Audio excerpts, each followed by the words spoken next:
नमो अरिहन्ताणं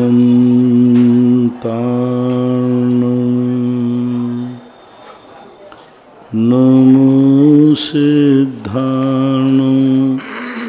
नमो आयर्याणं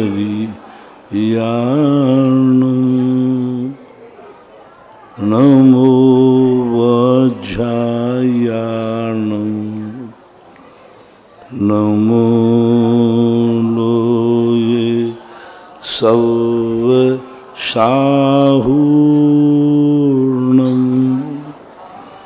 पंच परमेष्टि भगवान की जय हो। आचार्य श्री गुरुवर कुंद कुंद महाराज की जय। आचार्य श्री गुरुवर विद्यासागर महाराज की जय। परम पूजनीय निर्व्यापक श्रमण मुनि श्री सुधा सागर जी महाराज की जय हो। बोले परम पूज्य गौरव श्री गंभीर सागर जी महाराज की जय। सभी श्रोतागण एवं जिज्ञासु पूज्य श्री को नमोस्तु करें। महाराज जी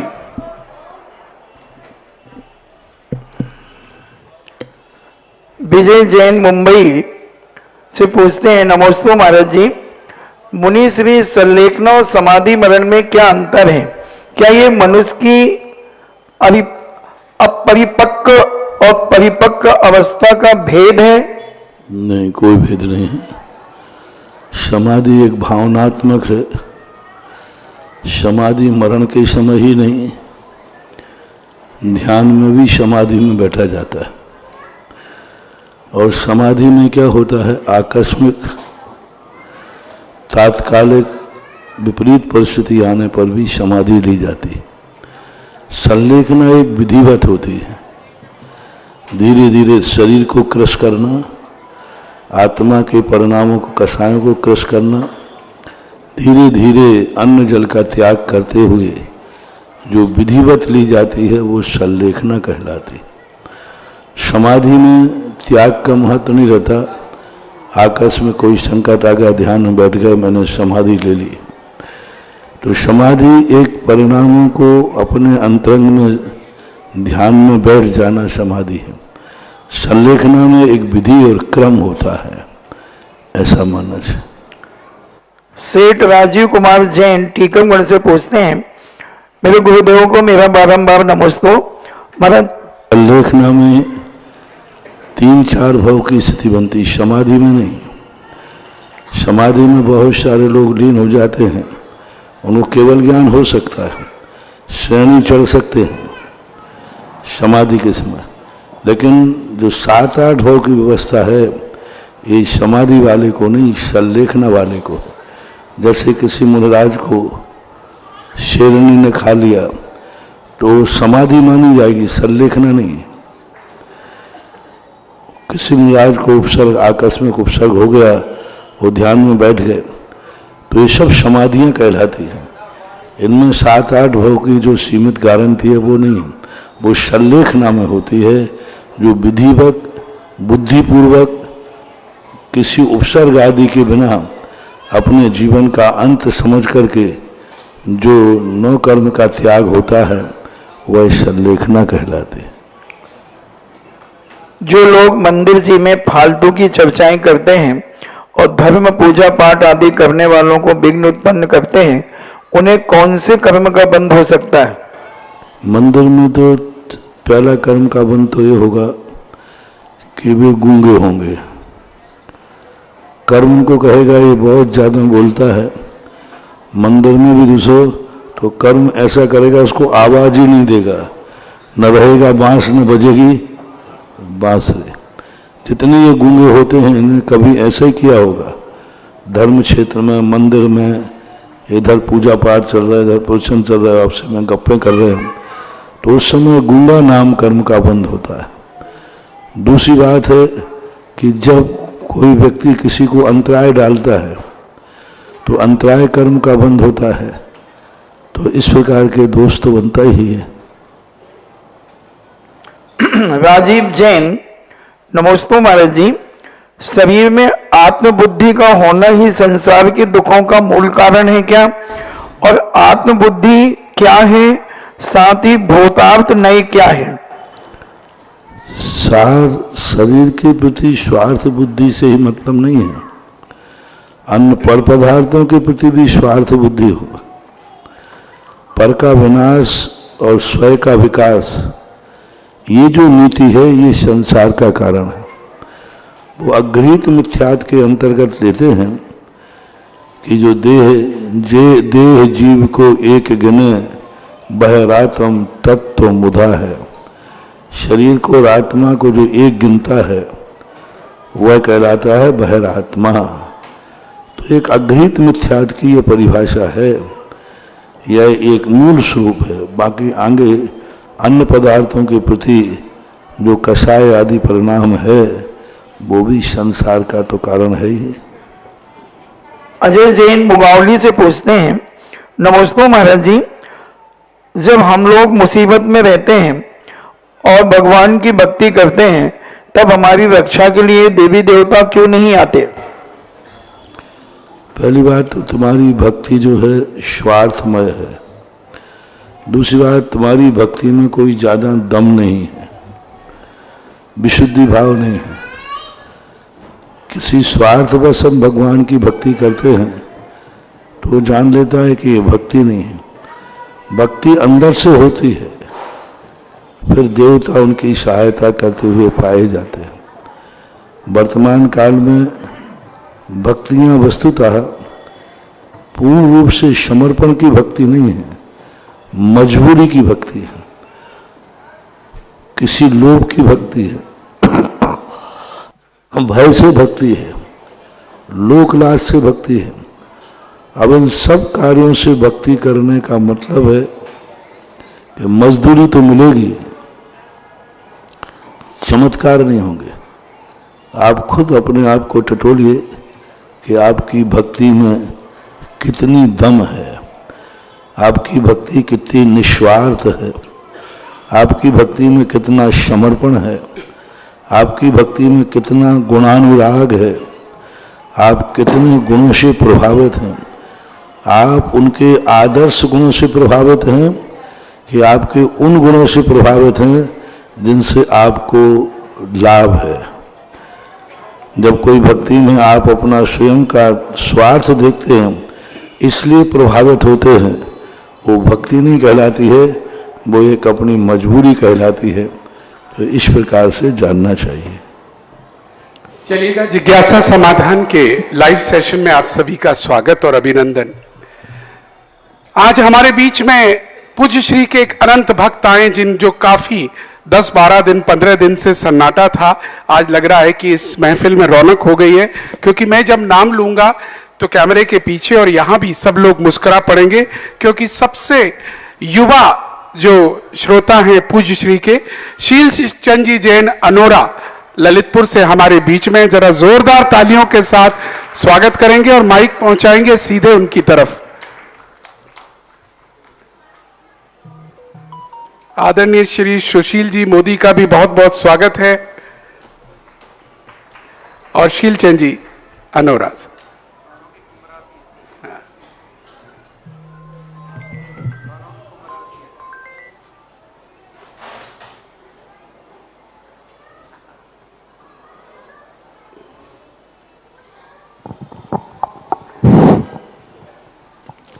मेरे गुरुवार जगत पूज तीर्थ चक्रवर्ती निर्यापक मुनि पुंगव श्री सुधासागर महाराज को कोटि कोटि सा नमोस्तु शिलक जी को इच्छामी।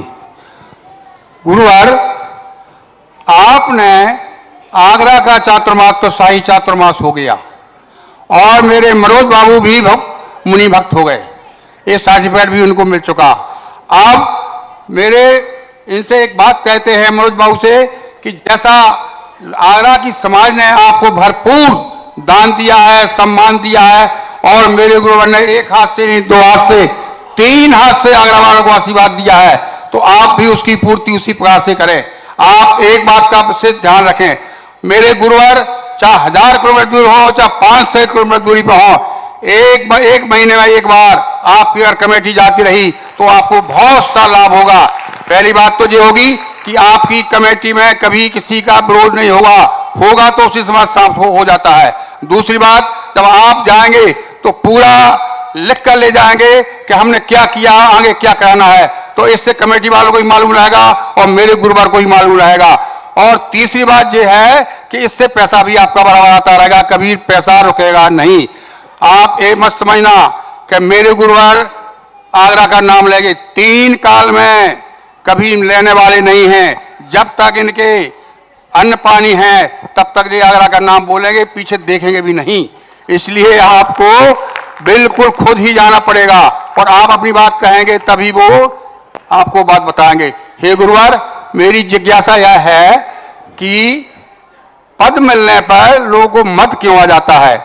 पद मिलने पर कुछ लोगों को मद आ जाता। दूसरी बात यह है कि संस्कृति और षड्यंत्र में क्या अंतर है? संस्कृति क्या है, संस्कार क्या है और षड्यंत्र क्या है? षड्यंत्र करने वालों को क्या लाभ मिलता है और क्या फल मिलता है? नबुस्तु नबुस्तु नबुस्तु। इन्होंने अपने अनुभव सुना दिए आपको। बिल्कुल महाराज जी।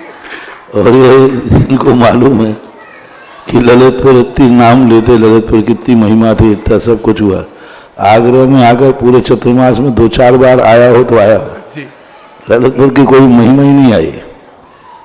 तो ये तो हमारा नेचर है कि आगे देखते जाओ, पीछे मत देखो। और आगे देखने से ही सबसे बड़ा लाभ होता है कि विकास होता जाता है।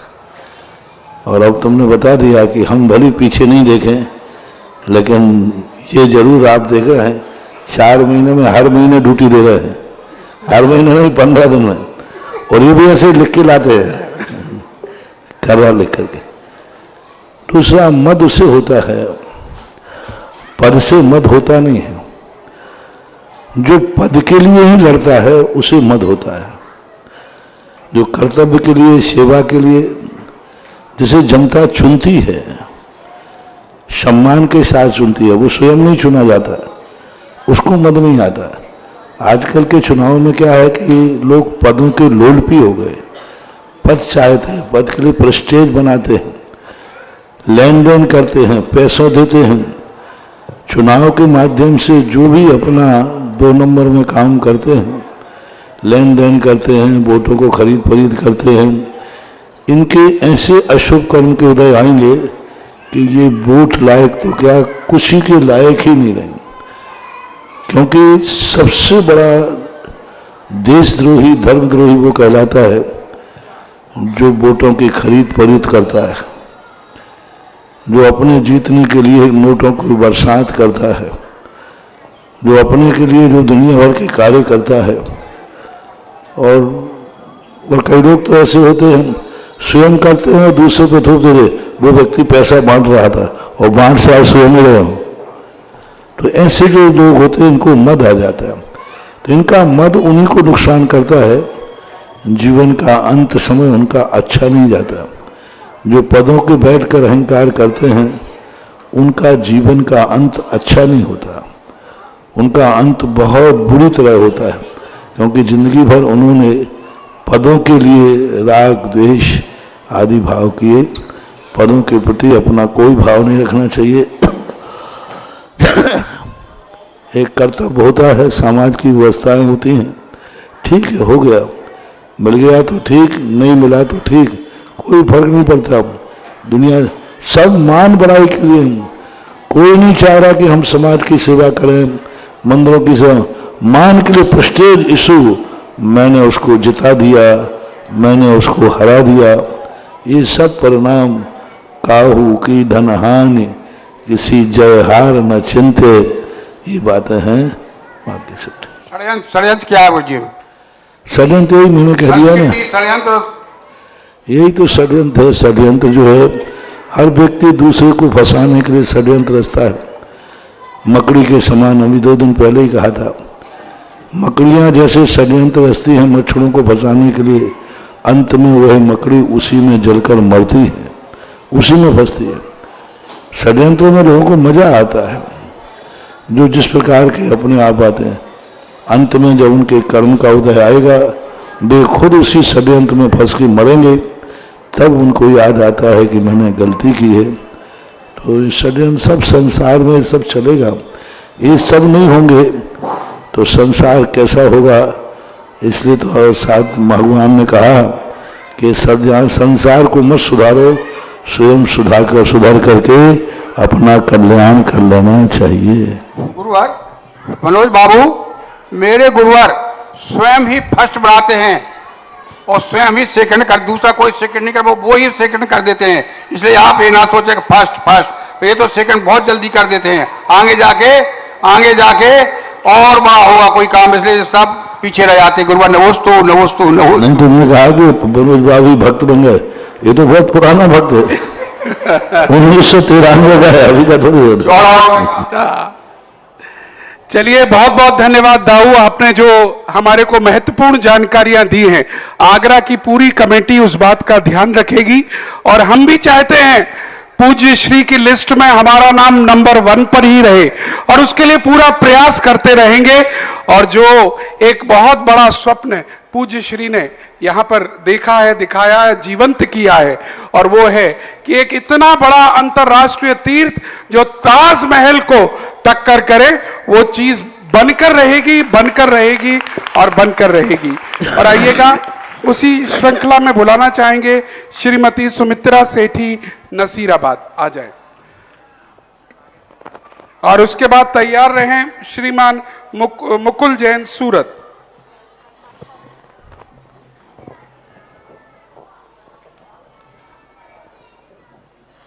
नमोस्तु गुरुदेव। इच्छामि चुलक जी। महाराज श्री, मैंने शांति सागर जी महाराज के शास्त्र में पढ़ा था कि पुराने समय में मुनिराज आहार के समय पूर्ण दिगंबर रहते थे और अन्य समय में वो खंड वस्त्र धारण करते थे। ये खंड वस्त्र क्या है? और महाराज जी, अयत्नाचार किसे कहते हैं? खंड वस्त्र है कि अभी जब इस समय यहाँ पर राज्य ऐसा आया जिसमें दिगंबर नहीं रह सकते थे, तो आहार के समय नहीं, जब वो आहार को आते थे तो खंड वस्त्र यानी एक छोटा सा टावल टाइप की लगा लेते थे या लंगोट पहन लेते थे। और जैसे ही अपने मठ में स्थान पर जाते थे तो 24 घंटे दिगंबर रहते थे, क्योंकि बाहर निकलने पर उन्होंने पाबंदी लगाई थी।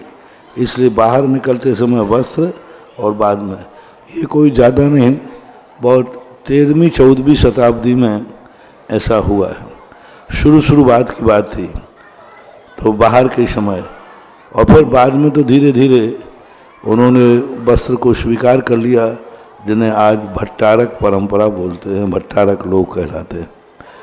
आयतनाचार कहलाता है असावधानी पूर्वक उठने में, बैठने में, चलने में, खाने में, पीने में सावधानी नहीं रखना, विवेक नहीं रखना, अपने पद का ध्यान नहीं रखना, अपनी भूमिका का ध्यान नहीं रखना, ये कहलाता है आयतनाचार।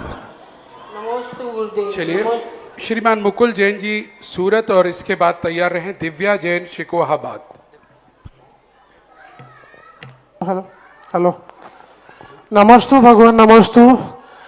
महाराज जी, जैन धर्म में ऐसा कहते हैं कि समय शिखर जी की वंदना अगर पूरी श्रद्धा भक्ति से अगर कर लिया जाए तो बोला उसकी सदगति होती है, उसकी कभी दुर्गति नहीं होती। ये बात कितनी सही है? श्रद्धा भक्ति का अर्थ होता है सम्य शिखर के बाद फिर कोई गलत कार्य न करे, और सम्य शिखर की सही वंदना करने का अर्थ है फिर वो गलत कार्य नहीं करता, गलत सोचता नहीं। मैं सम्य शिखर की वंदना कर रहा था, बुरा देखता नहीं, बुरा बोलता नहीं, बुरा सुनता नहीं, बुरे कार्य नहीं करता, सब प्रकार के। मैं वो पवित्र आदमी हूँ कि मैं बुरा नहीं, मैं रात में कैसे खाऊं क्योंकि मैंने सम्य शिखर की वंदना की। मैं शराब गुटखा कैसे पीऊँ, मैं सम्य शिखर की वंदना की। मैं अभक्ष नहीं खाऊंगा, तो ऐसा उसका जीवन हो जाता है। जैसे एक संप्रदाय में आते हैं, वो संप्रदाय मांसाहारी है, लेकिन बताते हैं कि उनका एक ऐसा क्षेत्र है जिस क्षेत्र की वंदना के बाद फिर वो जीवन में मांसाहार नहीं करते। ऐसा ही जैनियों को सम्य शिखर की वंदना के बाद जैन के जो निषेध है उन सब का त्याग कर देते हैं। सम्य शिखर की वंदना के बाद वो अष्टमूल गुण धारण कर ही लेगा। क्योंकि मैंने सब में शिखर की वंदना की है तो फल मिलेगा, और सब में शिखर की वंदना कराओ और यहाँ जम के पियो, रात में खाओ, अभक्ष खाओ, जो चाहे खाओ। अब तो मेरा आइडेंटिटी कार्ड हो गया, सब में शिखर की वंदना कराए। तो ऐसा नहीं है, ऐसा प्रमाद नहीं हम। और ऐसा हो जाए तो बस आजकल तो सब प्लान हैं, यहाँ से बैठो एक दिन में करके आओ, फिर धमाल चौकड़ी मचाओ। वहाँ भाव सहित परिणामों की निर्मलता की बात है। जी, दिव्या जैन शिकवाबाद, और उसके बाद तैयार रहेंगे श्रीमान सुशील जैन जी मोदी। महाराज जी को मेरा और मेरे परिवार के तरफ से नमोस्तु नमोस्तु नमोस्तु। शुलक महाराज जी को इच्छा में इच्छा में इच्छा में। महाराज जी, मैं ये पूछना चाह रही थी कि आजकल की जो युवा पीढ़ी है, हमारी एज की लड़के लड़कियां अदर कास्ट में शादियां कर लेते हैं, अपना धर्म छोड़ के किसी और धर्म को अपना लेते हैं, उन पर किस प्रकार का दोष लगता है? अब इस संबंध में दोष ही नहीं, महादोष लगता है। ना जाने कितने भवों तक वो कभी अच्छे कुल में जन्म नहीं ले पाएंगे, उनका जैन कुल में जन्म नहीं मिलेगा, क्योंकि कर्म ने उन्हें एक अच्छे कुल में भेजा था और वे अपनी एक छोटी सी कमजोरी से और दूसरे निम्न आदि कुलों में चले जाते हैं, मिथ्यात्व में चले जाते हैं, तो बहुत बड़ा दोष तो होता ही। ज्वलंत समस्या की ओर दिव्या ने ध्यान आकर्षित किया है। ये आज समाज, खासकर यहाँ उत्तर प्रदेश, दिल्ली, एनसीआर में बहुत बड़ी समस्या बनकर आ रही है। ये जो बात इसने रखी है, अचानक बेटे बेटियां हमारे धर्म से बाहर भाग रहे हैं, और मुझे लगता है पूज्य श्री के प्रवचन उन तक अवश्य पहुंचने चाहिए। आदरणीय सुशील जी।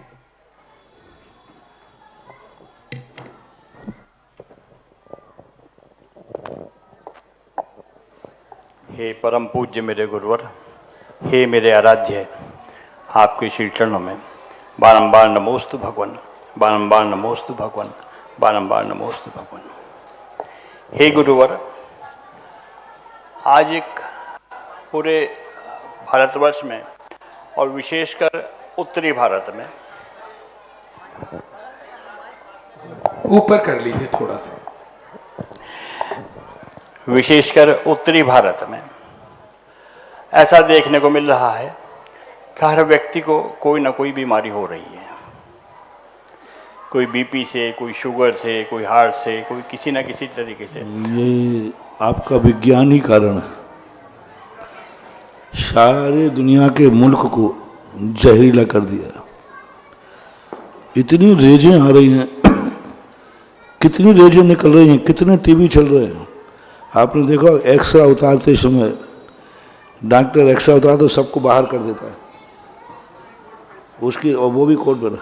आज इतने पिक्चर, इतने सिनेमा, पूरी फोटो के फोटो अपने शरीर में से निकल रही है।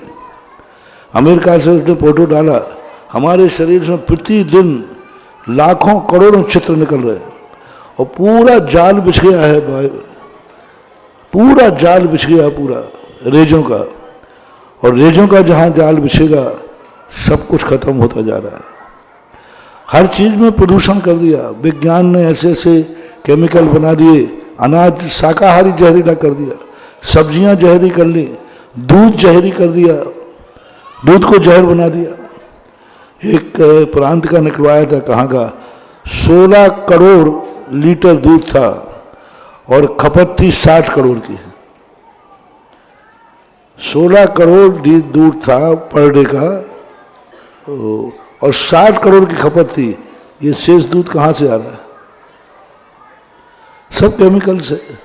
अभी किसने सिखाया? विज्ञान ने। हमारे धर्म ने तो यही कहा था, जितना माँ का दूध है पियो, नहीं मिले तो मरो, लेकिन जहरीला मत पियो। आज हर चीजें, खान पान सब, और आज तुम्हारे यहाँ फास्ट फूड वगैरह, चाइना तो पूरा जहर ही घोल रहा है सारी दुनिया में। उसका तो काम ही है कि तुम्हें ऐसी स्वादिष्ट चीज डालेंगे, तुम खाओगे लेकिन ऐसी बीमारी से हो जाओगे। सबसे ज़्यादा और सबसे ज़्यादा ये कार्य हो रहा है विदेशों में।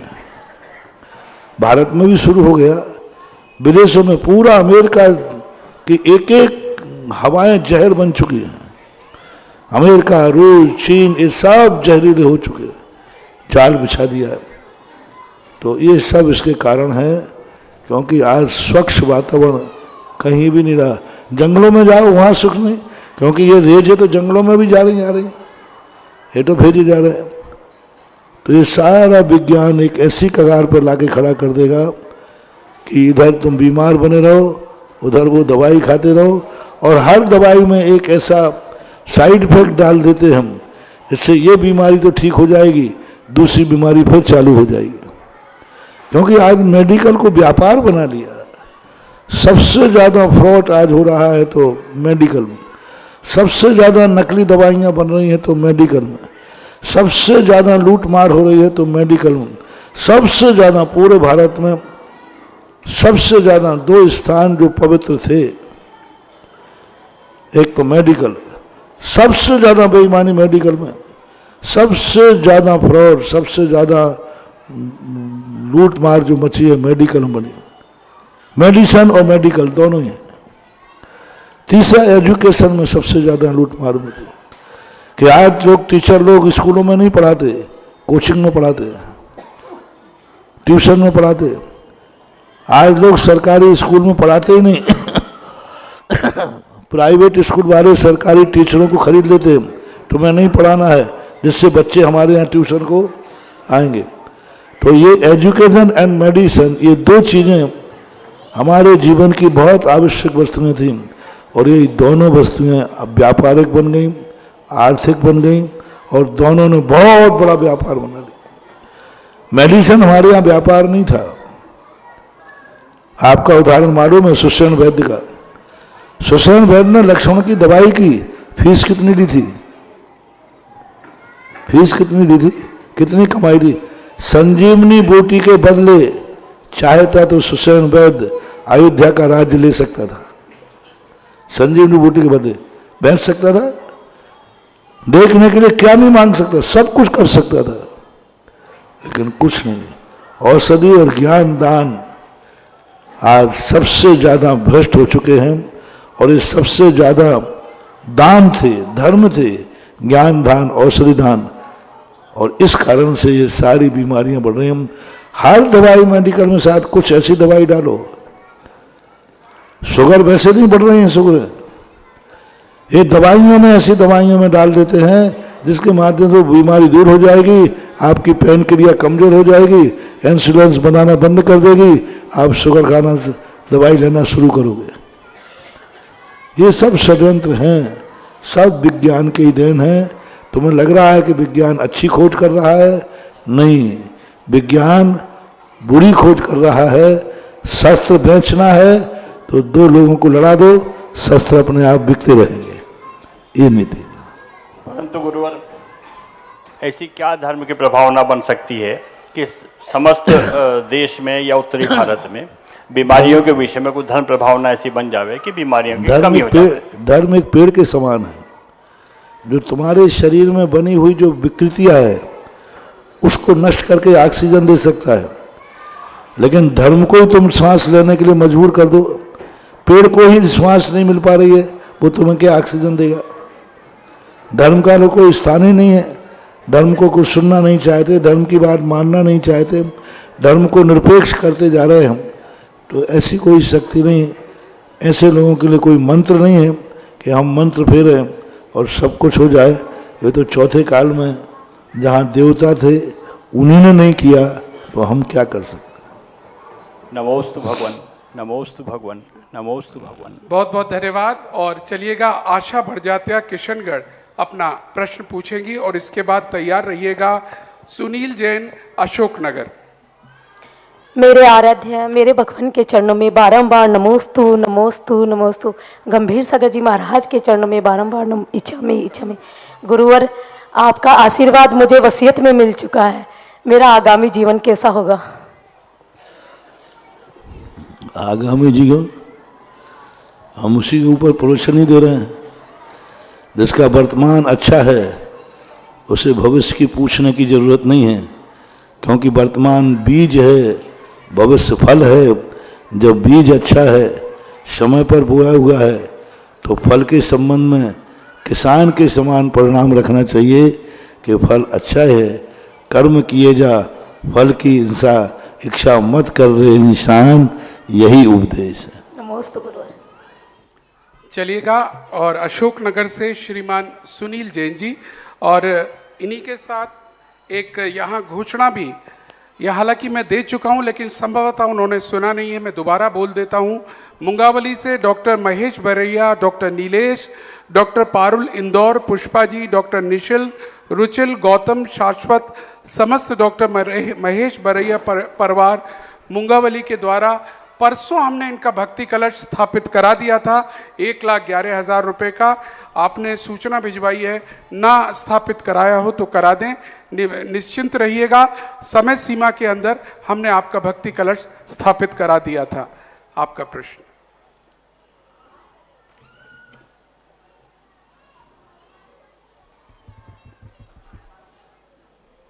माइक चेक करें जल्दी, और इसके बाद तैयार रहिएगा निधि बरैया बीना। मेरे एवं मेरे समस्त परिवार के इष्ट देवता के चरणों में बारंबार नमोस्तु नमोस्तु नमोस्तु। हे गुरुदेव, अपने गुरुदेव के प्रति व्यक्ति का कितना समर्पण होना चाहिए, किस हद तक गुरु जी के प्रति समर्पण होना चाहिए? नमोस्तु गुरुदेव, नमोस्तु नमोस्तु। समर्पण व्यक्तिगत ही होता है और समर्पण की कोई परिभाषा नहीं होती। समर्पण वह होता है कि व्यक्ति अपने आप को सब कुछ भूल जाता है, अपने स्वयं अस्तित्व को भी भूल जाता है, अपने स्वयं ज्ञान को भी भूल जाता है। गुरु का ज्ञान ही स्वयं का ज्ञान बन जाता है, गुरु की आंख ही स्वयं की आंख बना लेता है, गुरु के वचन ही स्वयं के वचन बन जाते हैं, और गुरु के कदम ही उसका रास्ता बन जाते हैं। गुरु के कदम ही उसका रास्ता बन जाते। ये समर्पण, गुरु की आंख ही उसकी आंख बन जाती। उसे कुछ नहीं दिखता, जो सामने गुरु को दिख रहा है वही वो देखता है। यही तो सम्यक दर्शन कला है। इदमें वो दृश्य में वो तत्वम नान्या न छानता। यही है, इसी प्रकार है, ऐसा ही है, अन्य नहीं है, अन्य प्रकार नहीं है। ऐसा जो अंदर का परिणाम आता है, यही एक समर्पण का परिभाषा है, जिसे हमारी शास्त्रीय भाषा में निसंकेत अंग कहते हैं। चलिएगा, अगले प्रश्न के लिए हमने बुलाया हुआ है, नाम दिया नहीं दिया, चलिए उससे पहले एक सूचना हम देना चाहेंगे। कल ही यहां पर लोकोदय ट्रस्ट के लिए घोषणा की गई थी और 5 श्रेणियां पूज्य गुरुदेव ने कहा था। सबसे प्रथम महामहिम ट्रस्टी के रूप में रहेंगे, जिसमें 2 नाम हम पर आ चुके थे, 3 नाम अभी बाकी हैं। इसके अलावा 4 श्रेणियां और दी गई थी, उसमें द्वितीय श्रेणी में 1 नाम आया था, और पूज्यवर आज दूसरा नाम भी यहां पर आ रहा है। और दूसरा नाम और कोई नहीं, आपके अन्नपूर्णा के भक्तों में से एक श्रीमान नरेंद्र जैन जी फर्नीचर का नाम है। नरेंद्र जी कहाँ हैं? नरेंद्र जी आज जाएं और पूज्य श्री का आशीर्वाद और आप सबकी जोरदार तालियां हमें चाहिएगी। और निधि बरैया बीना तैयार रहें, माइक पहुंचाएं। प्रथम के द्वितीय है? द्वितीय में के प्रथम है? सेकंड में। सेकंड, कोई बात नहीं। वैसे पहले में पता नहीं क्यों नहीं कर। आप प्रथम लायक हैं, बस ऐसी बात नहीं है। योगेश जी अपनी जोड़ी बनाए, योगेश जी, रूपेश जी, रूपेश जी। परम शिरोमणि, शिरोमणि फिर परम महामहिम, परम महामहिम,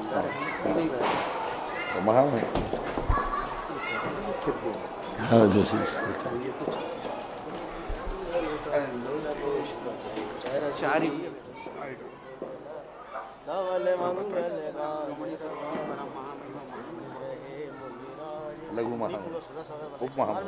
मेरे आराध्य भगवान पूज्य सुधा सागर जी के चरणों में मेरे और मेरे परिवार की ओर से त्रिकोटि नमोस्तु नमोस्तु नमोस्तु। छुल्लक जी के चरणों में इच्छामी इच्छामी इच्छामी। महाराज जी, मंदिर जी में गर्भालय क्यों बनाए जाते हैं और गर्भालय का क्या लॉजिक होता है? मंदिर जी में गर्भालय और जिन दर्शन की सही विधि क्या है? अब इतना बड़ा प्रश्न कर दिया कि हम विधि बताने में पूरी जिज्ञासा निकल जाए। पहला क्या था? गढ़वाला जो है एक किसी भी चीज की एक व्यवस्था होती है। जैसे अपना शरीर होता है, मस्तिष्क होता है, सीना होता है, पेट होता है, ऐसे ही एक वास्तु में होता है। मंदिर में गर्भालय का अर्थ होता है जहाँ पर सारी शक्ति सुरक्षित होती है, यानी मूल नायक भगवान जो होते हैं वो गर्भालय के अंदर बैठालते हैं। और गर्भालय का अर्थ होता है मूल निधि, हमारी शक्ति निधि बैठती है। फिर उसके बाद आकर के कौली होती है, कौली के बाद मंडप होता है, मंडप के बाद एक नृत्य मंडप होता है, फिर उसके बाद साल होता है, साल के बाद श्रृंगार चौकी होती है। तो एक सिस्टम है वास्तु का कि उसके अनुसार उसकी मर्यादा होती है, उसका प्रभाव होता है, उसका अतिशय होता है। तो ये मानना चाहिए। और विधि जो है, दर्शन की विधि संक्षेप में यही है कि व्यक्ति अपनी योग्यता अनुसार, जैन श्रावक को देव दर्शन विधि होती ही नहीं है। जैन श्रावक को किसी भी शास्त्र में हमें देव दर्शन विधि मिली नहीं, देव दर्शन विधि नहीं मिली। देव दर्शन मिली है अजैनों के लिए, हरिजनों के लिए, जैनियों के लिए तो देव दर्शन विधि है ही नहीं। जैनियों का जहां भी वर्णन पड़ा हमने, देव पूजा, जैनियों के लिए देव पूजा, किसी भी आगम में जहां भी जैन श्रावक की बात आई देव पूजा कही गई है। इसलिए देव पूजा की जो विधि है सभी जानते हैं, कभी प्रसंग आने पर बताऊंगा। नमोस्तु भगवान। चलिएगा, और अब मैं आवाज देना चाहूंगा सौरभ जैन भोपाल आ जाएं। और इस बीच यहाँ पर बड़ा सुंदर प्रसंग मेरे सामने है।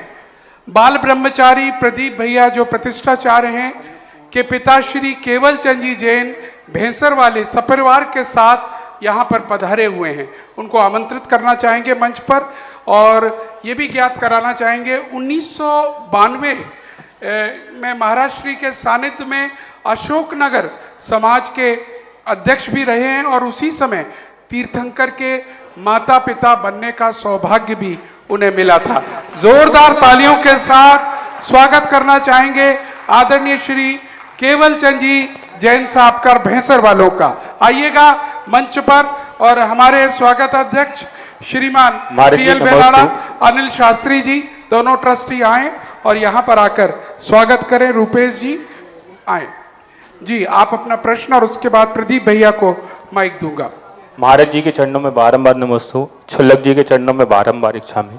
महाराज जी, वर्तमान के समय में जो हमारे भारत में तीर्थ क्षेत्रों के ऊपर एक बड़ी समस्या चल रही है, क्या उस विषय में जो तीर्थ रक्षा कमेटी है वो हमारे तीर्थ क्षेत्रों में बाउंड्री वॉल नहीं कर सकती क्या?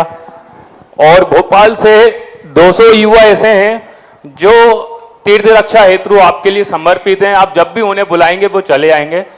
मुनि श्री निष्पक्ष सागर महाराज जी ने विद्योदय संघ बनाया है, वो हमेशा भोपाल में तैयार रहता है सभी कार्यों में और आपके इस कार्य में भी सक्रिय रहेगा। आप तीर्थ क्षेत्र कमेटी से बात करें। चलें आगे प्रश्न करें। चलिए अगला प्रश्न के लिए मैं बुलाना चाह रहा हूं सुभाष जैन नसीराबाद आ जाएं। और सॉरी, पहले प्रदीप भैया को मैं ऑलरेडी आमंत्रित कर चुका हूं। प्रदीप जी। परम पूज्य महाराज श्री के चरणों में कोटि सा नमन नमोस्तु, छुल्लक जी के चरणों में इच्छामि। महाराज श्री, आप जहां भी जाते हैं मैं देखता हूं कि नया आयाम, नई ऊंचाइयों को प्रदान कराते हैं। आपने यहाँ पर एक लोकोदय तीर्थ क्षेत्र की स्थापना करने का संकल्प समाज के निवेदन से इन्हें आशीर्वाद दिया और उस लोकोदय तीर्थ क्षेत्र में आपका जो उद्देश्य होता है कि क्षेत्र को विकासशील कैसे बनाएं और क्षेत्र को उच्च कैसे बनाएं, इसके लिए आप परम शिरोमणि महामहिम, शिरोमणि महामहिम, परम महामहिम, उप महामहिम, महामहिम आदि बनाते हैं। आखिर इन महामहिमों को बनने से महाराज जी इनको पीढ़ी को क्या क्या लाभ होता है और उससे इनकी पीढ़ियों में क्या असर पड़ता है? देखो, किसी भी चीज की व्यवस्था करने के लिए आपने देखा कि एक राष्ट्रपति शासन होता है राष्ट्रपति को महामहिम बोलते हैं, और एक लोकसभा होती है, एक विधानसभा होती है, और एक नगर पालिका होती है, गांव की पंचायत भी होती है। ये सारे क्रम होते हैं। और ये सब क्रम क्यों बनाए गए? जब पंचायत अपने गांव को चला रही है तो अपनी अपनी पंचायत सबको चलाए?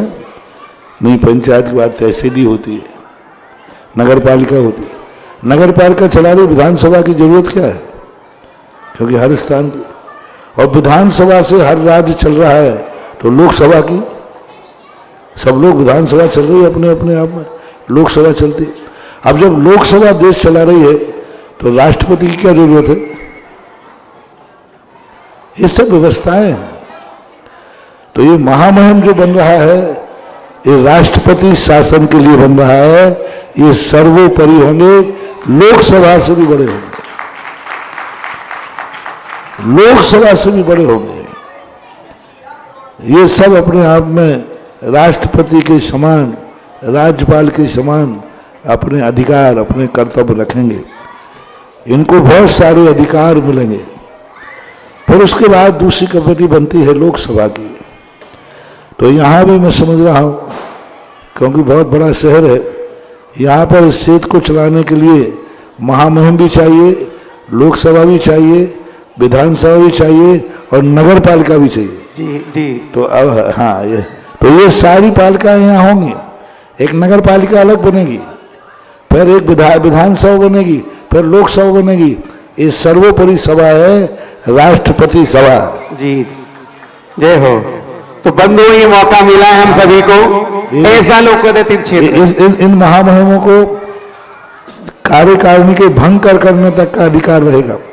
सुप्रीम कोर्ट भी जिसे सजा बोल दे, राष्ट्रपति याचिका पर ये महामहिम उसको माफ कर सकते हैं। वो अधिकार सबके अलग अलग बायलॉज में निश्चित होंगे। बहुत बड़ी चीज है। अध्यक्ष से भी इनके ऊपर अधिकार होते हैं, कार्य करते हैं, चल रहा है। अभी हमने महामहिम की बात दी, अभी लोकसभा सदस्य बनेंगे, फिर विधानसभा सदस्य बनेंगे, फिर नगर पालिका बनेगी जी। ये चारों मिलकर के ये क्षेत्र चलाएंगे।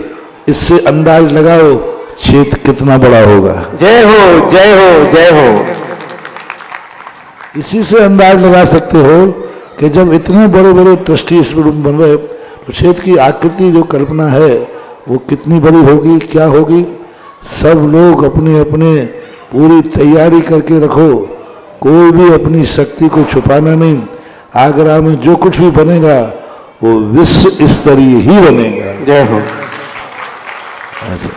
बंधुओं, मैं आपको बता दूं, अभी आप लोकसभा के चुनाव देखते हैं, विधानसभा के चुनाव देखते हैं, जैन समाज के चुनाव देखते हैं, नगर पालिका के चुनाव देखते हैं, और लोग बढ़ चढ़ के भाग लेते हैं। लेकिन ये परम शिरोमणि महामहिम ऐसे हैं, ये शिरोमणि महामहिम ऐसे हैं, ये महामहिम ऐसे हैं, उप महामहिम ऐसे हैं, परम महामहिम ऐसे हैं कि जिन्हें जीवन में कभी चुनाव लड़ना पड़ेगा, हमेशा पदेन रहेंगे। और जब भी कोई लेटर हेड छपेगा, लेटर पेड छपेंगे, सबसे ऊपर आपके नाम होंगे। जीवन भर पीढ़ी दर पीढ़ी आपके नाम चलेंगे। जब तक आप जिंदा रहेंगे तब तक तो आपका नाम रहेगा ही रहेगा। और यदि आप चले जाते हैं तो आपकी पीढ़ी का नाम, महाराज जी का एहसास रहता कि 25% एक्स्ट्रा जमा करके वापस फिर रिन्यू हो जाते हैं और आप महामहिम के पद पर बने रहते हैं। क्योंकि फ्री का यहाँ कोई काम नहीं होता है। आपको लोकोदय तीर्थ के परम शिरोमणि महामहिम बनना है, शिरोमणि महामहिम बनना है, और परम महामहिम बनना है, महामहिम बनना है, और उप महामहिम। 5 पद घोषित किए हैं जो कभी जीवन में चुनाव नहीं लड़ेंगे। लोकसभा हो, विधानसभा हो, नगर पालिका हो, किसी से हाथ नहीं जोड़ेंगे, किसी से भीख नहीं मांगेंगे, और किसी से चुनाव लड़ने की भावना नहीं पाएंगे। तो ऐसे क्षेत्र पर लोकोदय जिसका नाम रखा है, उत्तर प्रदेश का महानगर है, यमुना का किनारा है। जब ये क्षेत्र बनेगा और जब आपके बुजुर्ग लोग, जब आप ये काम करके जाएंगे, तो पीढ़ी दर पीढ़ी जब आपका नाम होगा, तब आपको ये दुआएं उन परिवार की मिलेंगी और संतों का आशीर्वाद मिलेगा कि मेरे बुजुर्गों ने बहुत बड़ा काम किया, जिसका बीज उन्होंने डाला और फल आगे आने वाली पीढ़ी काटेगी। आप अपनी भावना विकसित करें और यहां नाम भेज करके अपना नाम रोशन करें। इसी भावना के साथ वो चरणों में नमोस्तु। विश्व का अद्भुत तीर्थ होगा और पूज्य श्री की कल्पना शायद जो दिखती है वो एक पिक्चर की तरह दिखती है, और जब वो बनती चली जाती है, स्केच भरता चला जा रहा है, और हम देख रहे हैं वो योजना धीरे धीरे पीछे की तरफ जा रही है। और कुछ जो बाकी बातें उन्होंने कल ही कह दी थी, और जो सेवा भावी योजना है वह भी होंगी। यानी धीरे धीरे जब पीछे तक जाएंगे तो बहुत कुछ दिखेगा। आगे आगे पूरा करते जाइए और पीछे पीछे का होता जाएगा। आपका प्रश्न। नमोस्तु गुरुदेव।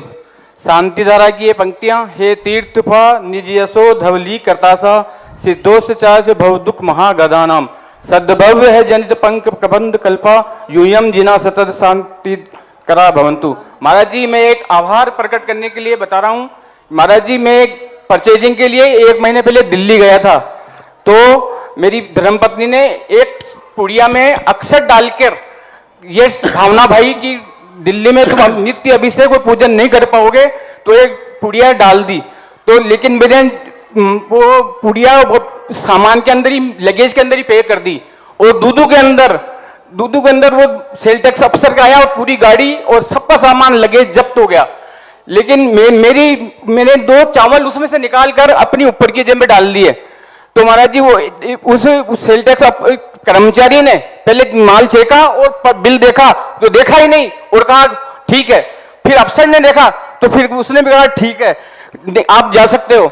तो महाराज जी, मैंने किसी ब्रह्मचारी से पूछा तो बोले 2 चावल ने एक तो कर्मचारी की बुद्धि को बदल दी और दूसरे ने उस ऑफिसर की बुद्धि को पलट दी। तो महाराज जी, आपने जो तीर्थ क्षेत्र हाईवे पर बनाया दूधू पर, आज वो सफल हुए महाराज जी। नमस्ते महाराज जी। देखो, शास्त्रों में जो कुछ भी लिखा है वो सब सत्य लिखा है। बात अपने मानने और नहीं मानने की वाली बात है। यदि हम जो विधि शास्त्रों में लिखी है उस विधि से हम कार्य करते हैं तो आज भी अतिशय है, आज भी चमत्कार है, आज भी वह स्थिति हम। लेकिन हम हर चीज़ के लिए एक योग्यता होती है, तदनुसार यदि योग्यता है तो ये सब शास्त्रों में उन महावृत्तियों ने लिखे हैं जिनको अपने से कोई स्वार्थ नहीं था, कोई निजी स्वार्थ नहीं था, कोई ना कोई उनके प्रति जगत कल्याण की भावना से उन्होंने ये सब लिखे, होते आए हैं, हो रहे हैं। लोग कहते हैं आज चमत्कार नहीं होते हैं, हम तो बहुत चमत्कार देखते हैं। कितनी घटनाएं होती हैं। चौथे काल में कोई 100% चमत्कार थोड़ी होते थे कि जितनों ने सिद्ध चक्र मंडल प्रदान किया तो सबके कोढ़ दूर हो गए। ऐसे सबके लिए थोड़ी था, वहां भी परसेंटेज था, आज भी परसेंटेज है और सदा परसेंटेज रहेगा। शांतिधारा की पंक्ति का महाराज जी अर्थ, हे तीर्थपा निज यशो धवली करतासा। अभिषेक पाठ में। हाँ, अभिषेक पाठ। हाँ, चले आगे चले। बाल ब्रह्मचारिणी सुशीला दीदी।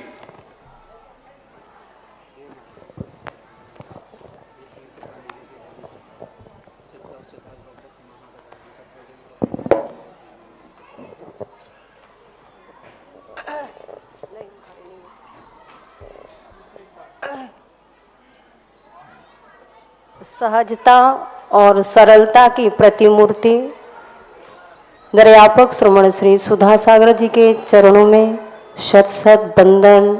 नमोस्तु नमोस्तु नमोस्तु। छुल्लक जी को एक क्षमा। महाराज श्री, मेरा एक प्रश्न है, जिज्ञासा कि सब जगह अरहंत भक्ति को मुख्यता दी है, लेकिन यहाँ पर समय सार में जो सिद्ध भक्ति जो तो उपगुहण गोदु सब धम्माणम, मतलब यहाँ पर सिद्ध भक्ति से युक्त जो है उसको सब धर्मों का उपगुहक क्यों कहा? क्या वो उपगुहन करेगा तो सिद्ध भक्ति में युक्त कैसे होगा? ये बात समझ में नहीं आई। अरहंत भक्ति को जब भी भक्ति की मुख्यता होती है तो वहाँ उपकारी भाव होता है कि अरहंत भगवान हमारे उपकारी हैं और अरहंत भगवान की भक्ति से हमें वह उपलब्धि होती है जो उनके पास है। दोनों प्रकार की लक्ष्मियाँ उनके पास है, अंतरंग और बाह्य लक्ष्मी।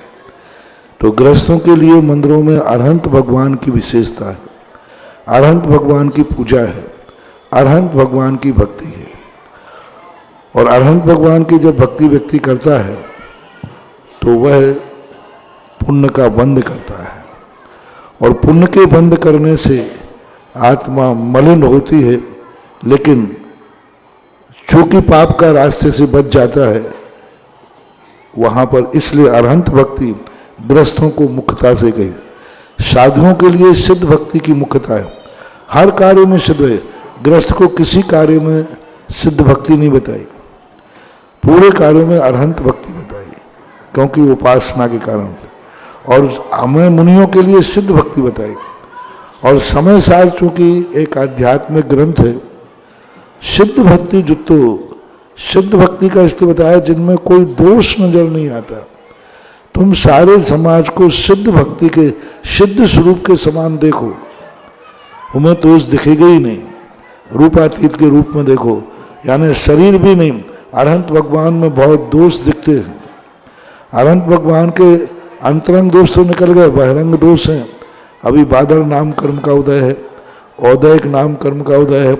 वे अभी जेल से तो निकले नहीं हैं, जेल से उनको मुक्ति दे दी गई, लेकिन अभी जेली नंबर है, वो अभी संसार में है, अभी मार्गणा में है। अभी उनका ज्ञान शुद्ध हुआ है, वे स्वयं शुद्ध नहीं हुए हैं। ज्ञान शुद्ध हुआ है, लेकिन वे अभी अशुद्ध सा में है, मलिन है। और उपगुहन अंग में क्या करना है? दोषों को ढांकना है। अब दोषों को कैसे ढांकें? क्योंकि अरहंत भगवान के समान देखते हैं तो आधे दोष दिखते हैं और आधे बंद हो गए। उनके घातिया कर्म नष्ट हो गए, घातिया विद्यमान है, और उस कारण से उनकी आत्मा सदोष दिखती है, स्पष्ट दिख रही है।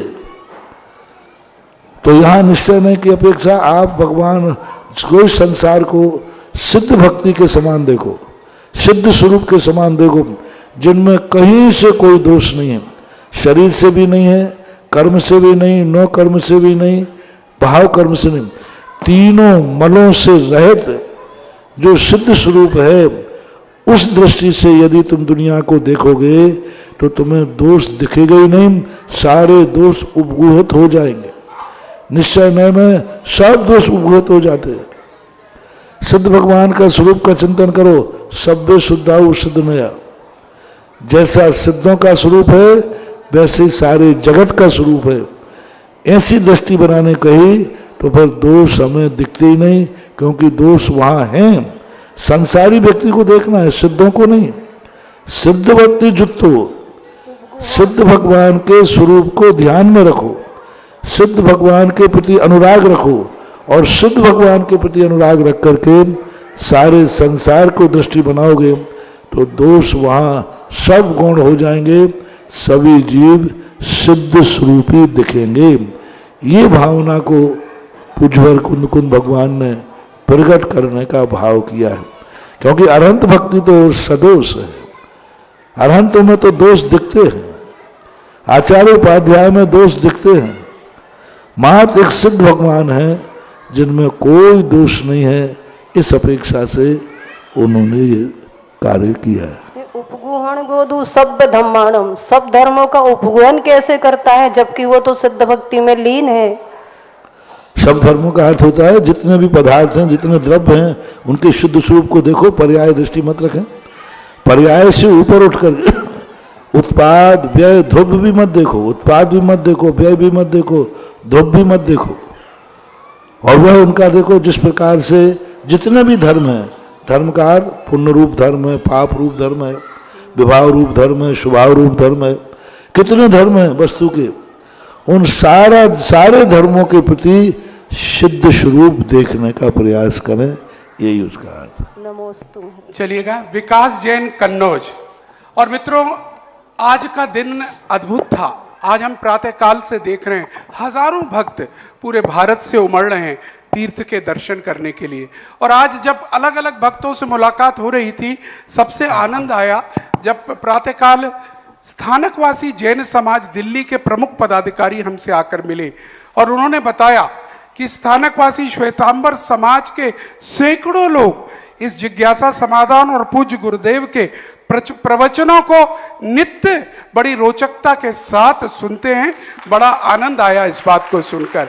और उनके पास एक ही भाव थे कि गुरुदेव के साक्षात हम दर्शन कर ले, क्योंकि गुरुदेव को टेलीविजन पर तो हम रोज देखते हैं और इसी तरह उत्तर पूर्व पश्चिम सब तरफ से भक्त उमड़ रहे हैं। यह हालत वैसे पूरे 4 महीने तक रही है।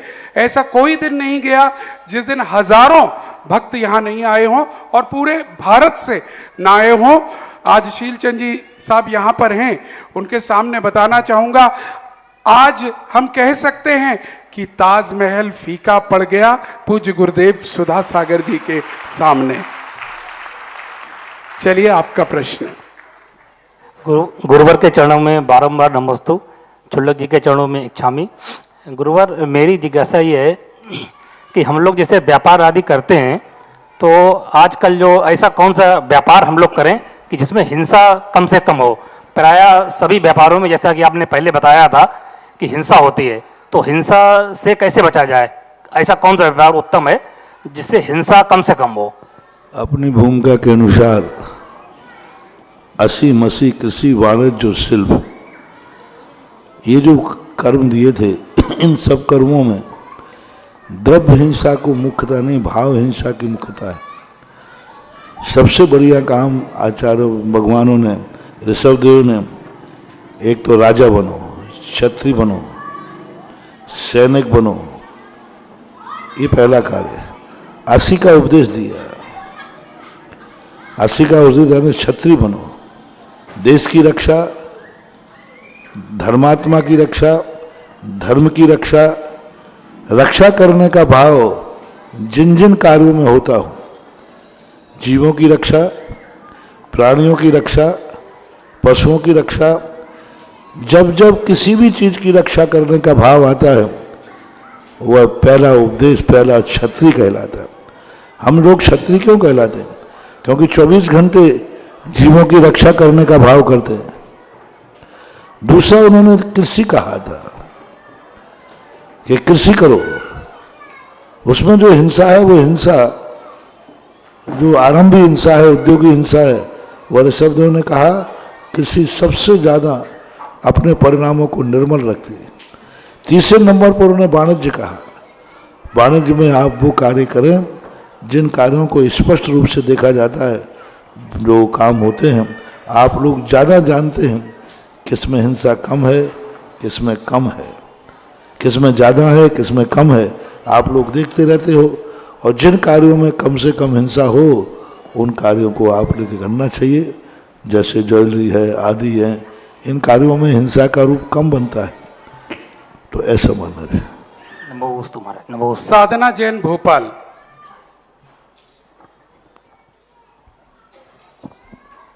महाराज श्री के महाराज श्री के चरणों में नमोस्तु नमोस्तु नमोस्तु, छुल्लक जी के चरणों में इच्छामी इच्छामी इच्छामी। महाराज श्री, मेरी जिज्ञासा है कि अतिशय क्षेत्र और सिद्ध क्षेत्र में क्या अंतर है? क्या? सिद्ध क्षेत्र भगवान बनाते हैं, अतिशय क्षेत्र भक्त बनाते हैं। सिद्ध क्षेत्र भगवान की साधना से बनता है, तपस्या से बनता है, और अतिशय क्षेत्र भक्तों की भक्ति से बनते हैं। और भक्त जब उनमें भक्ति करते हैं तो उन मूर्तियों में, उन मंदिरों में कुछ ऐसे अतिशय प्रकट हो जाते हैं जिनके कारण वो अतिशय क्षेत्र हो जाते हैं। नैतिक जैन, सीकर। नमोस्तु महाराज जी, नमोस्तु महाराज जी।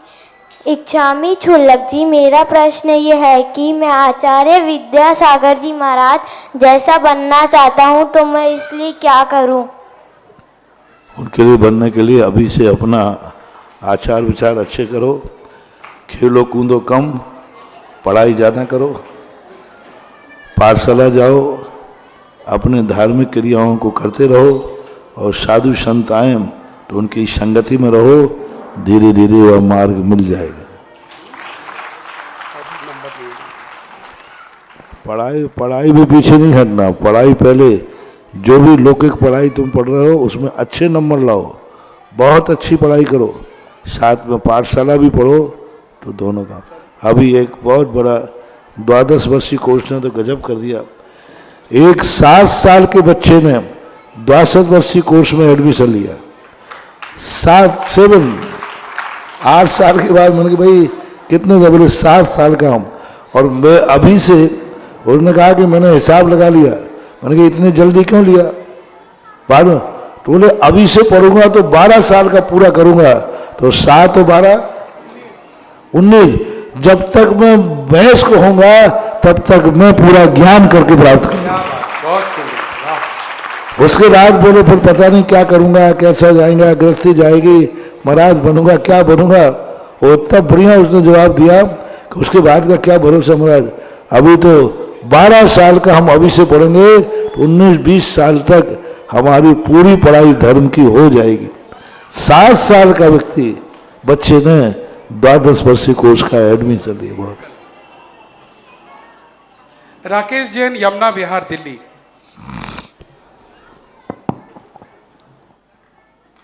मेरे पूज्य आराज गुरुवर के चरणों में बारंबार नमोस्तु। शुल्लक महाराज जी को इच्छामी, माता जी को वंदनामी। महाराज जी, मेरा प्रश्न ये है कि भक्तामर स्तोत्र और कल्याण मंडी स्तोत्र दोनों में तीर्थंकर भगवान के 8 प्रातिहारों का बहुत सुंदर वर्णन है। दोनों में क्रम में अगर बात करें तो पहले अशोक वृक्ष के बाद में 7वां प्रातिहार का क्रम अलग अलग है, और दोनों भक्तामर स्तोत्र में भी और कल्याण मंडी स्तोत्र में भी दोनों में क्रम अलग अलग है। और भगवान महावीर के समय में हमने देखा कि समावशरण के बाद भी गौतम गणधर स्वामी के आने के बाद में उनकी दिव्यधनी खुली, जिससे लगता है कि दिव्यधनी शायद सबसे बाद में प्रकट होती होगी। तो महाराज श्री, मेरा प्रश्न यह है कि 8 प्रात्याहार्यों के जो क्रम है उनका कोई वर्णन शास्त्रों में मिलता है क्या? ये एक साथ प्रकट होते हैं या अलग अलग प्रकट होते हैं? महाराज श्री, ये जानना चाहता हूँ। तीर्थंकरों के साथ ये प्रकट एक साथ हो जाते हैं और एक साथ उनके साथ रहते हैं, लेकिन हमेशा रहे। जैसे दिव्य धुनी है, दिव्य धुनी हमेशा नहीं रहती, अष्टप्रातिहारों में है, विहार करते हैं तब नहीं रहता। कुछ स्थायी रहते हैं, कुछ अस्थायी रहते हैं। जैसे अब सिंहासन है, विहार करते समय सिंहासन नहीं होता, कमलों की रचना हो जाती है। चबर और छत्र, चबर, छत्र और भामंडल, ये 3 जो चीज जो हैं ये निरंतर भगवान के साथ बिहार में भी रहते हैं और जब बैठते हैं तब भी रहते हैं। तो ये 8 प्रातिहार्य हमेशा भगवान के साथ रहे ऐसा नियम नहीं। जब जो प्रातिहार्य होना चाहिए उस समय वो प्रातिहार्य होता है। जैसे दिव्य धुनी 66 दिन तक तो भगवान की खिरी ही नहीं, तो ऐसा माना जाए। रही बात उनके भक्तांबर में, कल्याण मंदिर में क्रमों के संबंध में कोई ऐसी व्यवस्था नहीं है कि क्रम क्या होना चाहिए, सब किसी भी क्रम में उनको किया जा सकता है। महाराज श्री, इसी से संबंधित एक छोटा सा प्रश्न और है कि भक्तामर स्तोत्र के दूसरे श्लोक से पता चल जाता है कि अच्छा, फिर कभी मौका लीजिएगा, समय हो चुका है। और समय कहता है जिज्ञासा समाधान को यहीं पर समापन की ओर ले जाते हैं। ये कार्यक्रम तो ऐसा है, मन करता है प्रश्न चलते रहें, हम सुनते रहें, पूज्य गुरुदेव बोलते रहें, लेकिन हर चीज की सीमा है, समय की भी अपनी सीमा है। तो मित्रों, आरती का समय है और आरती के एक पुण्यार्जक गुरुदेव के अनंत भक्त ने पहले ही अपना नाम भेज रखा है। श्रीमान शीलचंद जी जैन अनोरा, सेठ वीरेंद्र कुमार जी अनोरा, सविता अनोरा, अनिमेश सुनैया, निमेश अनोरा वाला परिवार ललितपुर, सभी लोग यहाँ पर आ जाएं। जोरदार तालियों के साथ आप यहाँ पर उनका स्वागत करें। और भी अगर कोई परिवार यहाँ आना चाहते हैं, मात्र 11,000 रुपये की न्योछावर राशि यहाँ रखी है। जरा 2-3 लोग खड़े हो जाएं। दूसरा परिवार हमारे आदरणीय सुशील भाई साहब, ऐसा तो हो ही नहीं सकता वो आए और आरती करके ना जाएं, विशेष आरती। हाँ बिल्कुल, मोदी तो आजकल मोदी का तो हल्ला ही है साहब, सब कुछ, और आगे भी लगता है मोदी ही रहने वाले हैं। और सुशील जी मोदी, और इसके बाद तीसरा नाम एक और आया है, मुझे नाम बता दीजिएगा, हमारे आगरे का ही नाम है, संजीव जैन, मनोज जैन, जयपुर हाउस। आइएगा, तीसरी आरती आपको पहुंचा दीजिएगा। चौथी आरती प्रदीप जी सरावगी चूरू, राजस्थान से आप आए हैं। 4 आरतियां हो गई हैं, चारों थाल यहां पहुंचा दें और जो नाम बोले गए उनके परिवार ऊपर आ जाए, बाकी सब नीचे से आरती करेंगे। चारों थाल शीघ्रता से पहुंचाइएगा। 4 थाल 4 परिवार, सबसे पहला शीलचंद जी अनोरा परिवार, और उसके बाद सुशील जी मोदी परिवार, उसके बाद जयपुर हाउस आगरा परिवार, और उसके बाद चुरू राजस्थान परिवार। और आइएगा, हाँ दे दिया, आरती गई। आइए आरती प्रारंभ करते हैं।